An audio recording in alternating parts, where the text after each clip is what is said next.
F304चा सभासद शेडगे परिवार आमच्याकडे गौरी गणेशासाठी तुमचं स्वागत करतो आहोत.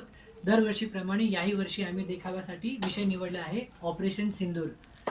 22 एप्रिल रोजी झालेल्या अटॅकच्या विरोधात भारताने घेतलेली पाकिस्तान विरुद्धची ॲक्शन, ज्याच्यामध्ये तिन्ही दल सामील झाले. जलदल, वायुदल आणि स्थलदल या तिघांनी मिळून केलेलं कम्प्लीट ऑपरेशन इज ऑपरेशन सिंदूर. आणि बेसिकली हा भारताचा जो पहिला हॉकाय आहे, ज्याने सॅटेलाईटने आपल्याला परकीय राष्ट्रांची पूर्ण माहिती दिली. त्याची इमेज प्रोसेसिंग आपण याच्यामध्ये करतो. सॅटेलाईट इन्फॉर्मेशन घेऊन याने पूर्ण प्लॅन आपण बनवला आणि अटॅक केला. हा, म्हणजे तुम्ही कशा प्रकारे हा विचार केला की यामध्ये हे 3-4 थीम कशा ॲड केल्या? म्हणजे तुमचं काय परिवाराचं होतं का? या पूर्ण याच्यामध्ये तुम्ही पाहिलं तर हे एकट्याचं काम नक्कीच नाही. आमच्या आजोबांपासून माझ्या मुलीपर्यंत तिन्ही पिढ्या एकत्र काम करतात. प्रसाद, नैवेद्य हे सगळं आमचं महिला मंडळ सांभाळतं.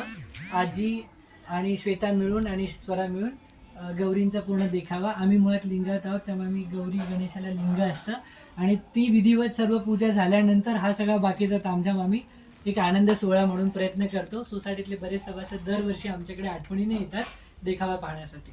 आणि बेसिकली हा देखावा करण्याचं एकच हे होतं की ऑपरेशन सिंदूर, ज्या अटॅकमुळं जी लोकांची जी मानसिकतेवर जे हल्ला झाला होता, त्याच्यावर ज्या पद्धतीने आपल्या देशाने त्यांना उत्तर दिलं, प्रत्युत्तर, ते अतिशय वाखणण्याजोगं होतं. म्हणून आम्ही ती थीम करायचं ठरवलं आणि त्यामध्ये आम्ही तिन्ही दल मुद्दामून घेतले. मुळात आमचा हेतू हा होता की लहान मुलांना भारताची खरंच, जे आम्ही मुलींनाही सांगितलं आलेल्या स्वराच्या मैत्रिणींना, की जसं लेडीज विंग कमांडर यावेळी तिन्ही कप्तान आपल्या लेडीज ग्रुपनी पूर्ण ऑपरेशन केलं आहे, तर तुम्ही उद्याचे भारत आहात हे खास सांगण्यासाठी आम्ही हा देखावा बनवला.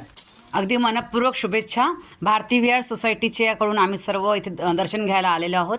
तर नक्की तुम्ही सर्वांना खूप खूप शुभेच्छा आणि अशाच प्रकारे हा वारसा तुम्ही जपून राहाल हे शुभेच्छा देतो आणि धन्यवाद तुमचं खूप खूप.